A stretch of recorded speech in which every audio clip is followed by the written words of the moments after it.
ਸਤਿ ਸ਼੍ਰੀ ਅਕਾਲ ਜੀ। ਤੁਸੀਂ ਪ੍ਰਾਈਮ ਮਿਨਿਸਟਰ ਟੈਲੀਵਿਜ਼ਨ ਦੇਖ ਰਹੇ ਹੋ। ਦੋਸਤੋ, ਮੈਂ ਹਾਂ ਸਵਰਨ ਸਿੰਘ ਟਹਿਣਾ ਤੇ ਹਰ ਰੋਜ਼ ਦੀ ਤਰ੍ਹਾਂ ਹੀ ਪ੍ਰੋਗਰਾਮ ਖਬਰ ਦੀ ਖਬਰ ਲੈ ਕੇ ਹਾਜ਼ਰ ਹਾਂ।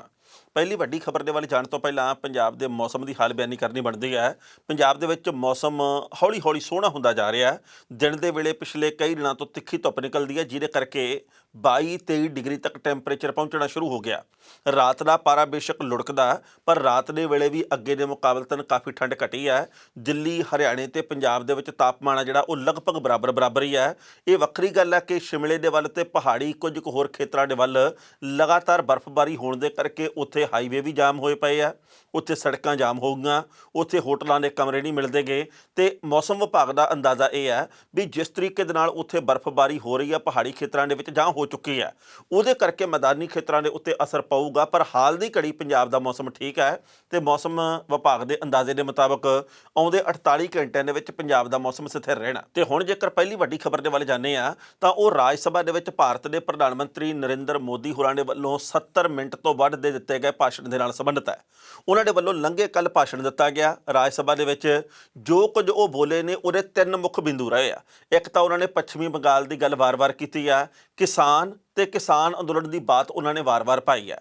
ਪਰ ਉਹਨਾਂ ਨੇ ਵਾਰ-ਵਾਰ ਕੁਝ ਕਿਹੋ ਜਿਹੀਆਂ ਗੱਲਾਂ ਕਹੀਆਂ ਜਿਨ੍ਹਾਂ ਦੇ ਉੱਤੇ ਸੋਸ਼ਲ ਮੀਡੀਆ ਤੇ ਲਗਾਤਾਰ ਲੋਕਾਂ ਦੇ ਵੱਲੋਂ ਵਿਚਾਰਾਂ ਦਾ ਹੜ੍ਹ ਲਿਆਂਦਾ ਗਿਆ। ਕਿਉਂਕਿ ਪ੍ਰਧਾਨ ਮੰਤਰੀ ਸਾਹਿਬ ਨੇ ਇਹ ਗੱਲ ਕਹੀ ਕੱਲ੍ਹ ਕਿ ਨਾ ਤਾਂ MSP ਖਤਮ ਹੋਈ ਆ, ਨਾ ਹੋਣੀ ਆ ਤੇ ਨਾ ਹੋਣ ਦਿਆਂਗੇ। ਇਹ ਪਹਿਲਾਂ ਵੀ ਸੀ, ਇਹ ਅੱਜ ਵੀ ਹੈ ਤੇ ਇਹ ਭਵਿੱਖ ਦੇ ਵਿੱਚ ਵੀ ਰਹੂਗੀ। ਹੁਣ ਲੋਕਾਂ ਦਾ ਇਹ ਕਹਿਣਾ ਵੀ ਜਿਸ ਤਰੀਕੇ ਨਾਲ ਤੁਸੀਂ ਵਾਅਦਾ ਕਰ ਰਹੇ ਆ ਤੇ ਤੁਸੀਂ ਦਾਅਵਾ ਵੀ ਕਰ ਰਹੇ ਆ, ਤੇ ਜੇਕਰ ਤੁਸੀਂ ਖਤਮ ਕੀਤੀ ਵੀ ਨਹੀਂ ਤੇ ਖਤਮ ਕਰਨੀ ਵੀ ਨਹੀਂ ਤਾਂ ਫਿਰ ਲਿਖਤੀ ਤੌਰ ਦੇ ਉੱਤੇ ਗਰੰਟੀ ਦੇਣ ਦੇ ਵਿੱਚ ਸਮੱਸਿਆ ਕਿਹੜੀ ਗੱਲ ਦੀ ਹੈ। ਲਿਖਤੀ ਤੌਰ ਦੇ ਉੱਤੇ ਗੱਲ ਕਰਕੇ ਤੇ ਇਹ ਮਾਮਲਾ ਖਤਮ ਕਰ ਦੇਣਾ ਚਾਹੀਦਾ। ਉਸ ਤੋਂ ਇਲਾਵਾ ਉਹਨਾਂ ਨੇ ਇਹ ਗੱਲ ਕਹੀ ਹੈ ਕਿ ਪ੍ਰਧਾਨ ਮੰਤਰੀ ਡਾਕਟਰ ਮਨਮੋਹਨ ਸਿੰਘ ਸੀ ਜਦੋਂ, ਉਦੋਂ ਉਹਨਾਂ ਦੀ ਸਰਕਾਰ ਦੇ ਵੱਲੋਂ ਵੀ ਮਿਲਦੇ ਜੁਲਦੇ ਖੇਤੀ ਕਾਨੂੰਨ ਲਿਆਉਣ ਦੀ ਗੱਲ ਕੀਤੀ ਗਈ ਸੀ। ਇਹ ਵੱਖਰੀ ਗੱਲ ਹੈ ਕਿ ਬਾਅਦ ਦੇ ਵਿੱਚ ਉਹ ਮੋੜ ਕੱਟ ਗਏ।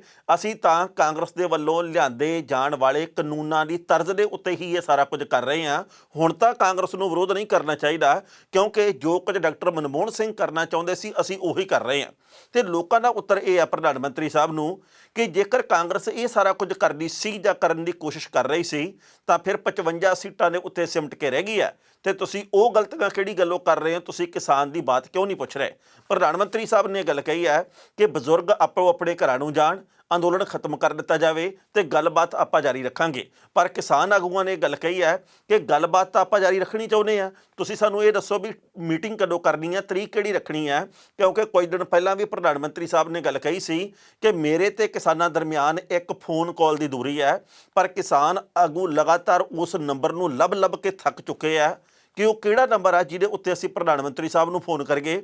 ਤੇ ਨਾ ਹੀ ਉੱਧਰੋਂ ਉਹ ਬੈਕ ਕਾਲ ਕਰਦੇ ਆ, ਉਹ ਵੀ ਕਿਸੇ ਨੂੰ ਫੋਨ ਨਹੀਂ ਕਰਦੇ ਤੇ ਸਾਨੂੰ ਇਹ ਨਹੀਂ ਪਤਾ ਕਾਲ ਕਦੋਂ ਆਉਣੀ ਆ। ਇਸ ਕਰਕੇ ਮੀਟਿੰਗ ਇਹ ਉੱਥੇ ਦੀ ਉੱਥੇ ਖੜੀ ਹੈ। ਸੋ ਕਹਿਣ ਦਾ ਭਾਵ ਇਹ ਹੈ ਕਿ ਪ੍ਰਧਾਨ ਮੰਤਰੀ ਨਰਿੰਦਰ ਮੋਦੀ ਨੇ ਜਿਹੜੇ ਉਹਨਾਂ ਦੇ ਵੱਲੋਂ ਲੰਘੇ ਕੱਲ੍ਹ ਰਾਜ ਸਭਾ ਦੇ ਵਿੱਚ ਕਿਸਾਨ ਮੁੱਦੇ ਦੀ ਗੱਲ ਕੀਤੀ ਗਈ ਹੈ। ਉਹਨਾਂ ਨੇ ਸਿੱਖਾਂ ਦਾ ਬਹੁਤ ਸਨਮਾਨ ਕਰਨ ਦੀ ਗੱਲ ਕਹੀ ਹੈ।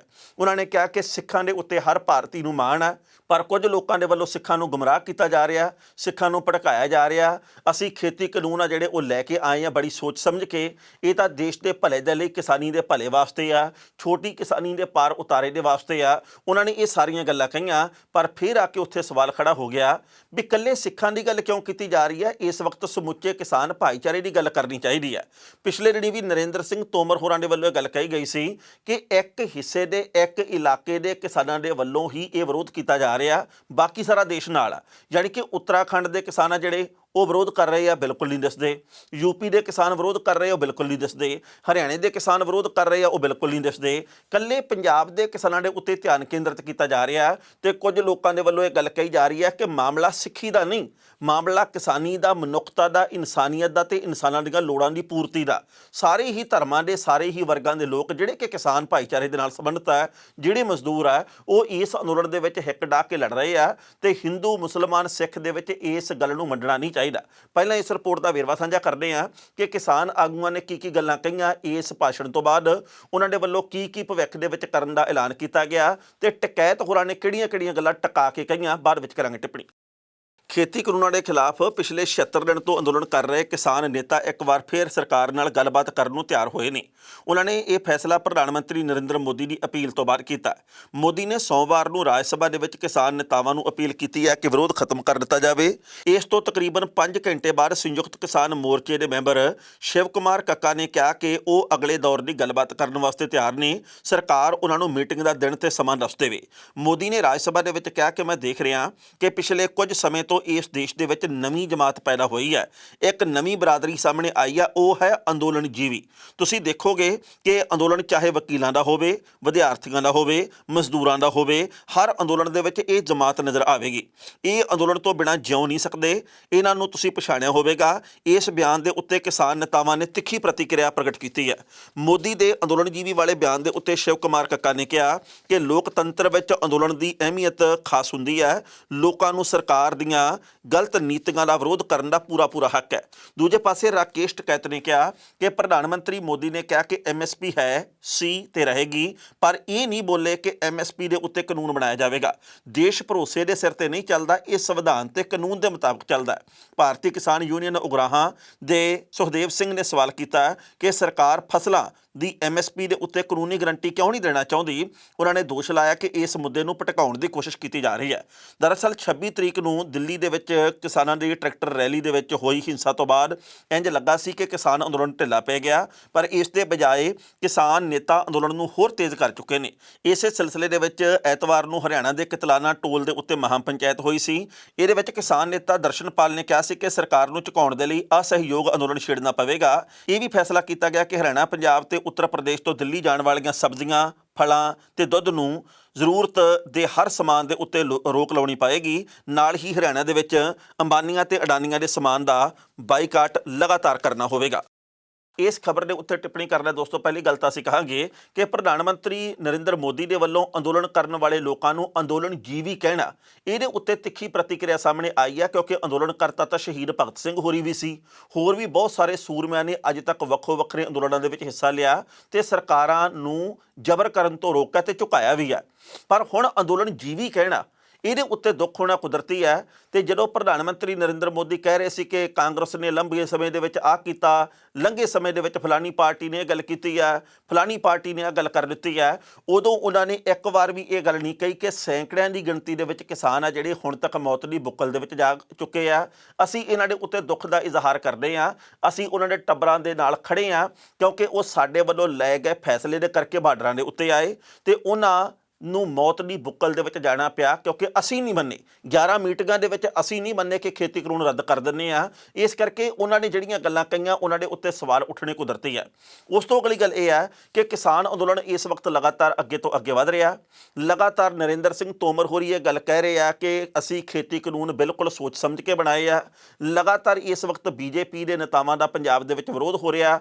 ਲੰਘੇ ਕੱਲ੍ਹ ਜਿਸ ਤਰੀਕੇ ਨਾਲ ਨਵਾਂ ਸ਼ਹਿਰ ਦੇ ਵੱਲ ਜਾਣਾ ਸੀ ਅਸ਼ਵਨੀ ਸ਼ਰਮਾ ਹੋਰਾਂ ਨੇ, ਉੱਥੇ ਵੀ ਵਿਰੋਧ ਹੋਇਆ।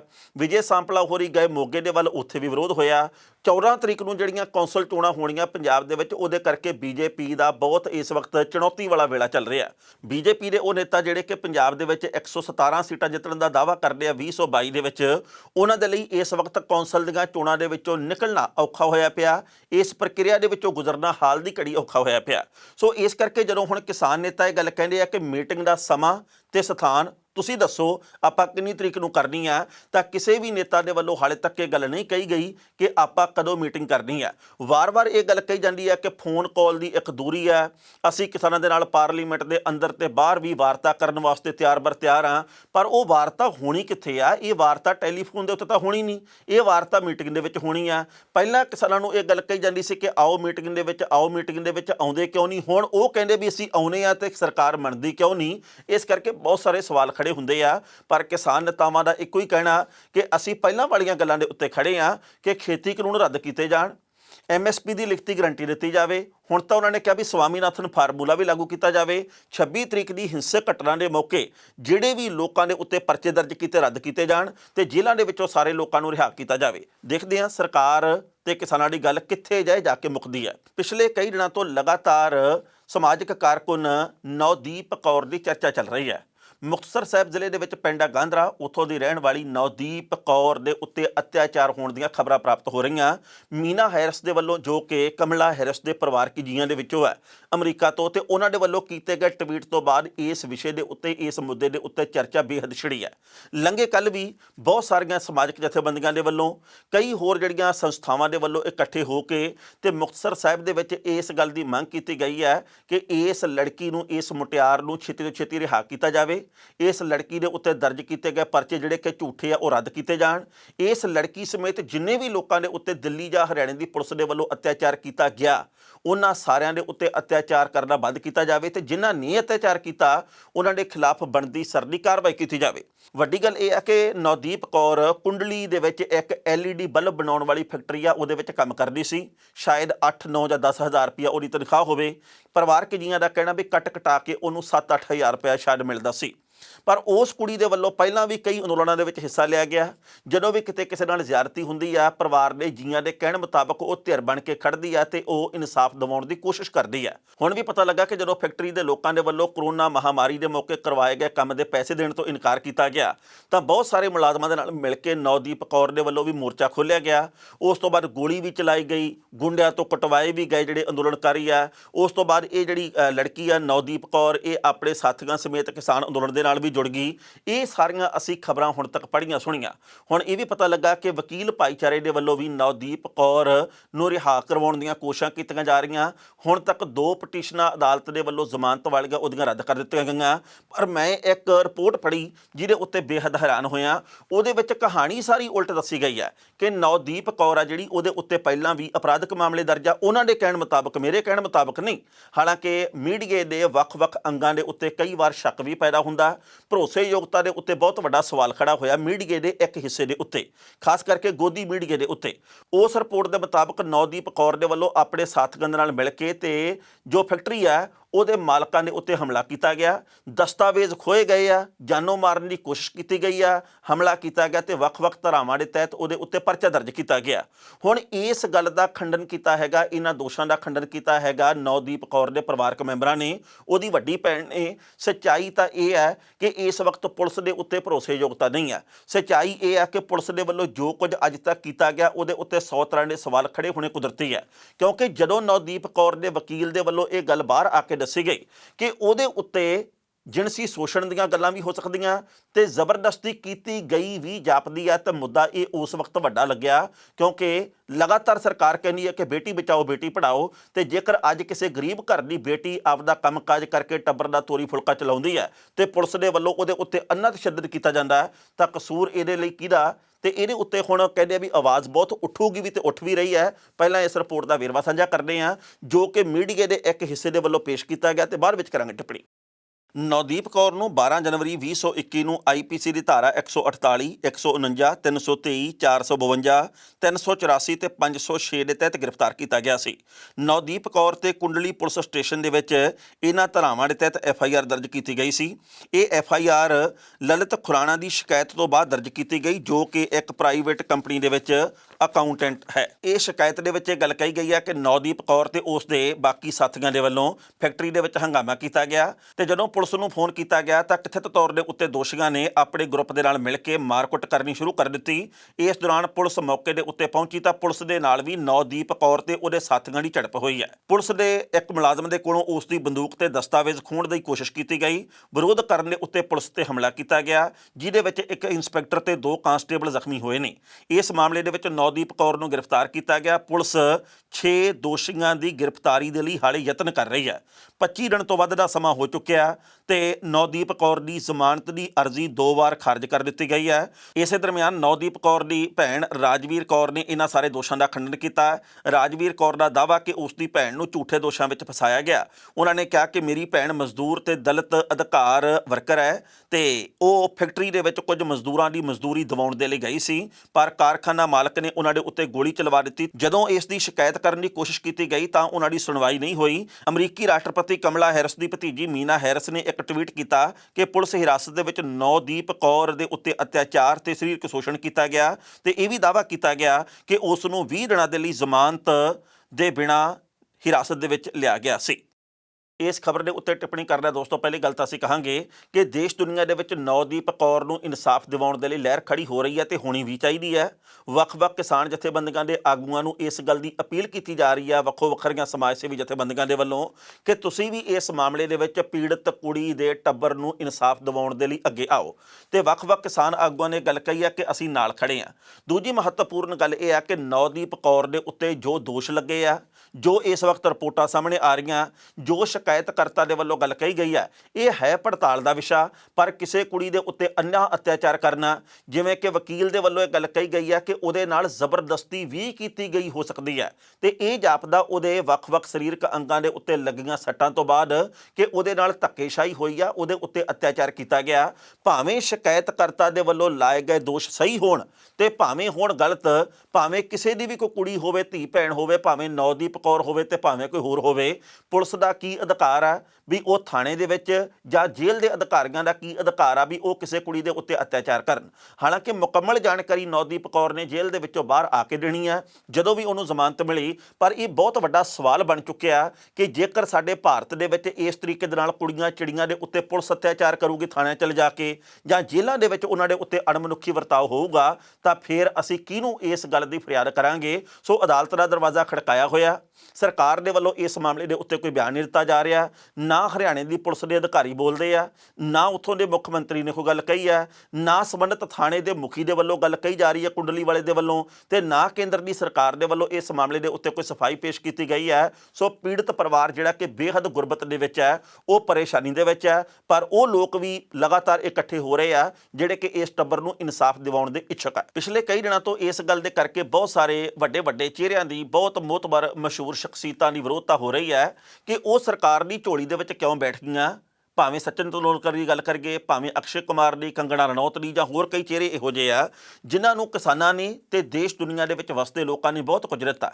ਪਰ ਹੁਣ ਜਦੋਂ ਕਿਸਾਨ ਅੰਦੋਲਨ ਦੇਸ਼ ਦਾ ਸਿਖਰ ਦੇ ਉੱਤੇ ਆ ਤੇ ਰਿਆਨਾ ਵਰਗੀ ਪੌਪ ਸਟਾਰ ਨੂੰ ਵੀ ਕਿਸਾਨੀ ਦੇ ਹੱਕ ਦੇ ਵਿੱਚ ਖੜਨਾ ਠੀਕ ਜਾਪਿਆ ਤਾਂ ਜਿਹੜੇ ਲੋਕ ਕਿਸਾਨਾਂ ਦੇ ਸਰੋਂ ਦੇ ਖੇਤਾਂ ਦੇ ਵਿੱਚ ਫਿਲਮਾਂ ਕਰਦੇ ਆ ਉਹਨਾਂ ਦਾ ਇਸ ਵਕਤ ਕਿਸਾਨਾਂ ਦੇ ਹੱਕ ਦੇ ਵਿੱਚ ਨਾ ਖੜਨਾ ਭੇਤ ਭਰਾ ਬਣਿਆ ਹੋਇਆ। ਸੋ ਹੁਣ ਪਤਾ ਲੱਗਾ ਕਿ ਮਹਾਰਾਸ਼ਟਰ ਦੀ ਸਰਕਾਰ ਦੇ ਵੱਲੋਂ ਇਸ ਮਾਮਲੇ ਦੇ ਉੱਤੇ ਟਵੀਟਾਂ ਦੀ ਪੜਤਾਲ ਕਰਾਈ ਜਾਣੀ ਹੈ। ਗ੍ਰਹਿ ਵਿਭਾਗ ਦੇ ਮੰਤਰੀ ਦੇ ਵੱਲੋਂ ਇਹ ਗੱਲ ਕਹੀ ਗਈ ਆ ਮਹਾਰਾਸ਼ਟਰ ਦੇ ਵਿੱਚ ਕਿ ਅਸੀਂ ਇਹਨਾਂ ਸਾਰੀਆਂ ਸ਼ਖਸੀਅਤਾਂ ਦੇ ਟਵੀਟਾਂ ਦੀ ਪੜਤਾਲ ਕਰਾਵਾਂਗੇ। ਕਦੋਂ ਕਰਾਵਾਂਗੇ ਕੁਝ ਕਹਿ ਨਹੀਂ ਸਕਦੇ, ਪਰ ਪਹਿਲਾਂ ਇਸ ਰਿਪੋਰਟ ਦਾ ਸੰਖੇਪ ਦੇ ਵਿੱਚ ਵੇਰਵਾ ਬਾਅਦ ਵਿੱਚ ਕਰਾਂਗੇ ਟਿੱਪਣੀ। ਕਿਸਾਨ ਅੰਦੋਲਨ ਨੂੰ ਲੈ ਕੇ ਉੱਠੀਆਂ ਅੰਤਰਰਾਸ਼ਟਰੀ ਆਵਾਜ਼ਾਂ ਤੋਂ ਬਾਅਦ ਭਾਰਤ ਦੇ ਮਸ਼ਹੂਰ ਲੋਕਾਂ ਦੇ ਵੱਲੋਂ ਵੀ ਇਹਦੇ ਟਾਕਰੇ ਲਈ ਟਵੀਟ ਕੀਤੇ ਗਏ ਸਨ। ਹੁਣ ਮਹਾਰਾਸ਼ਟਰ ਸਰਕਾਰ ਇਹਨਾਂ ਭਾਰਤੀ ਹਸਤੀਆਂ ਦੇ ਟਵੀਟਾਂ ਬਾਰੇ ਪੜਤਾਲ ਕਰਵਾ ਸਕਦੀ ਹੈ। ਮਹਾਰਾਸ਼ਟਰ ਦੇ ਗ੍ਰਹਿ ਮੰਤਰੀ ਅਨਿਲ ਦੇਸ਼ਮੁਖ ਨੇ ਇਹ ਗੱਲ ਕਹੀ ਹੈ। ਉਹਨਾਂ ਨੇ ਕਿਹਾ ਕਿ ਜਾਂਚ ਦੇ ਸੰਬੰਧ ਵਿੱਚ ਹਾਲੇ ਤੱਕ ਕੋਈ ਨਿਰਦੇਸ਼ ਨਹੀਂ ਦਿੱਤਾ, ਪਰ ਭਰੋਸਾ ਜ਼ਰੂਰ ਦਿੱਤਾ ਹੈ ਤੇ ਅੰਦੋਲਨ ਬਾਰੇ ਟਵੀਟ ਕਰਨ ਵਾਲਿਆਂ ਦੇ ਵਿੱਚ ਭਾਰਤ ਰਤਨ ਲਤਾ ਮੰਗੇਸ਼ਕਰ, ਕ੍ਰਿਕਟਰ ਸਚਿਨ ਤੰਦੂਲਕਰ, ਬਾਲੀਵੁੱਡ ਅਦਾਕਾਰ ਅਕਸ਼ੇ ਕੁਮਾਰ ਤੇ ਕੰਗਣਾ ਰਣੌਤ ਵਰਗੀਆਂ ਹਸਤੀਆਂ ਸ਼ਾਮਲ ਨੇ। ਕਿਸਾਨਾਂ ਦੇ ਸੰਬੰਧੀ ਕੀਤੇ ਗਏ ਟਵੀਟ ਦੇ ਮਾਮਲੇ ਦੇ ਵਿੱਚ ਕਾਂਗਰਸੀ ਨੇਤਾ ਸਚਿਨ ਸਾਵੰਤ ਨੇ ਅਨਿਲ ਦੇਸ਼ਮੁਖ ਦੇ ਨਾਲ ਗੱਲਬਾਤ ਦਾ ਹਵਾਲਾ ਦਿੰਦੇ ਹੋਏ ਕਿਹਾ ਕਿ ਇਹ ਇੱਕ ਗੰਭੀਰ ਮਾਮਲਾ ਹੈ ਤੇ ਮਸ਼ਹੂਰ ਹਸਤੀਆਂ ਦੇ ਸਾਰਿਆਂ ਦੇ ਟਵੀਟ ਇੱਕੋ ਜਿਹੇ ਕਿਵੇਂ ਹੋ ਸਕਦੇ ਨੇ। ਇਸ ਖਬਰ ਦੇ ਉੱਤੇ ਟਿੱਪਣੀ ਕਰਦਾ ਦੋਸਤੋ ਪਹਿਲੀ ਗੱਲ ਤਾਂ ਅਸੀਂ ਕਹਾਂਗੇ ਹੈਰਾਨੀ ਇਸ ਗੱਲ ਦੀ ਹੈ ਵੀ ਕਈ ਸ਼ਖਸੀਅਤਾਂ ਇਹੋ ਜਿਹੀਆਂ ਜਿਨ੍ਹਾਂ ਦੇ ਟਵੀਟ ਰਲਦੇ ਮਿਲਦੇ ਆ। ਇਉਂ ਲੱਗਦਾ ਵੀ ਜਿਵੇਂ ਇੱਕ ਜਣੇ ਨੂੰ ਟਵੀਟ ਦਿੱਤਾ ਗਿਆ ਤੇ ਉਹਨੂੰ ਇਹ ਗੱਲ ਕਹੀ ਗਈ ਹੈ ਕਿ ਤੂੰ ਅਗਲੇ ਨੂੰ ਵੀ ਇਹ ਫਾਰਵਰਡ ਕਰ ਦੇਣਾ, ਜਾਂ ਜਿਹਨੇ ਵੀ ਇਹ ਟਵੀਟ ਭੇਜੇ ਆ ਇਹ ਵੱਖ-ਵੱਖ ਮੋਹਤਬਰ ਸ਼ਖਸੀਅਤਾਂ ਨੂੰ ਕਾਪੀ ਪੇਸਟ ਕਰਕੇ ਦੇ ਦਿੱਤੇ ਆ ਕਿ ਤੂੰ ਵੀ ਆਪਣੇ ਟਵਿੱਟਰ ਤੇ ਪਾ ਲਾ, ਤੂੰ ਵੀ ਇਹੀ ਇਬਾਰਤ ਲਿਖਣੀ ਆਪਣੇ ਟਵਿੱਟਰ ਦੇ ਉੱਤੇ, ਤੂੰ ਵੀ ਇਹੀ ਲਿਖਣੀ ਆ। ਇਸ ਕਰਕੇ ਮਾਮਲਾ ਇਹ ਸ਼ੱਕੀ ਬਣ ਗਿਆ। ਹਰ ਬੰਦੇ ਦੇ ਆਪੋ ਆਪਣੇ ਵਿਚਾਰ ਆ, ਪਰ ਉਹ ਵਿਚਾਰ ਅੰਦਰੋਂ ਫੁੱਟਦੇ ਆ। ਨਾ ਕਿ ਤੁਸੀਂ ਮੈਨੂੰ ਇਹ ਗੱਲ ਕਹੋ ਕਿ ਆਪਣੀ ਫੇਸਬੁੱਕ ਦੇ ਉੱਤੇ ਆਹ ਚੀਜ਼ ਪਾ ਦੇ, ਕਿਸੇ ਹੋਰ ਪੱਤਰਕਾਰ ਨੂੰ ਵੀ ਕਹੋ, ਤੇ ਮਾਮਲਾ ਸ਼ੱਕੀ ਹੋਣਾ ਕੁਦਰਤੀ ਹੈ ਵੀ ਸਾਰੀ ਇਬਾਰਤ, ਸਾਰੀ ਲੈਂਗੁਏਜ, ਸਾਰੇ ਵਾਕ ਇੱਕੋ ਜਿਹੇ ਕਿਉਂ ਆ, ਵਿਰੋਧ ਕਰਨ ਦਾ ਤਰੀਕਾ ਇੱਕੋ ਜਿਹਾ ਕਿਉਂ ਆ, ਕਿਸਾਨਾਂ ਦਾ ਕਿਵੇਂ ਵਿਰੋਧ ਕੀਤਾ ਜਾ ਰਿਹਾ। ਸੋ ਇਸ ਮਾਮਲੇ ਦੇ ਉੱਤੇ ਵੱਖ-ਵੱਖ ਕਲਾਕਾਰਾਂ ਦੇ ਵੱਲੋਂ ਕਿਸਾਨਾਂ ਦੇ ਹੱਕ ਦੇ ਵਿੱਚ ਵੀ ਖੜਿਆ ਗਿਆ, ਪਰ ਉਹਨਾਂ ਦੀ ਗਿਣਤੀ ਘੱਟ ਆ ਬਾਲੀਵੁੱਡ ਦੇ ਕਲਾਕਾਰਾਂ ਦੀ, ਤੇ ਜਿਹੜੇ ਕਿਸਾਨ ਦੀ ਥਾਂ ਦੇ ਉੱਤੇ ਸਰਕਾਰ ਦੀ ਝੋਲੀ ਦੇ ਵਿੱਚ ਬੈਠ ਗਏ ਆ ਉਹਨਾਂ ਦੀ ਗਿਣਤੀ ਦੇ ਵਿੱਚ ਬਹੁਤ ਵੱਡਾ ਵਾਧਾ ਹੋਇਆ ਤੇ ਹੋ ਵੀ ਰਿਹਾ। ਤੇ ਕੰਗਣਾ ਰਣੌਤ ਵਰਗੀਆਂ ਕੁੜੀਆਂ ਜਿਨ੍ਹਾਂ ਨੂੰ ਕਿ Y+ ਸਿਕਿਉਰਿਟੀ ਵੱਖ-ਵੱਖ ਲੋਕਾਂ ਦਾ ਵਿਰੋਧ ਕਰਨ ਕਰਕੇ ਮਿਲਦੀ ਹੈ, ਉਹਨਾਂ ਦੇ ਬਾਬਤ ਲੋਕਾਂ ਦੀ ਬਹੁਤ ਤਰ੍ਹਾਂ ਦੀ ਰਾਏ ਸਾਹਮਣੇ ਆਈ ਹੈ। ਖਬਰਾਂ ਦੋਸਤੋ ਕਈ ਹੋਰ ਵੀ ਸਨ, ਪਰ ਜੋ ਵਕਤ ਦੀ ਘਾਟ ਰੁਕਣ ਦਾ ਇਸ਼ਾਰਾ ਕਰ ਰਹੀ ਹੈ। ਕੱਲ੍ਹ ਨੂੰ ਇਸੇ ਵੇਲੇ ਖਬਰ ਦੀ ਖਬਰ ਲੈ ਕੇ ਫਿਰ ਹਾਜ਼ਰ ਹੋਵਾਂਗੇ। ਉਦੋਂ ਤੱਕ ਲਈ ਆਗਿਆ ਦਿਓ। ਬਹੁਤ ਬਹੁਤ ਮਿਹਰਬਾਨੀ।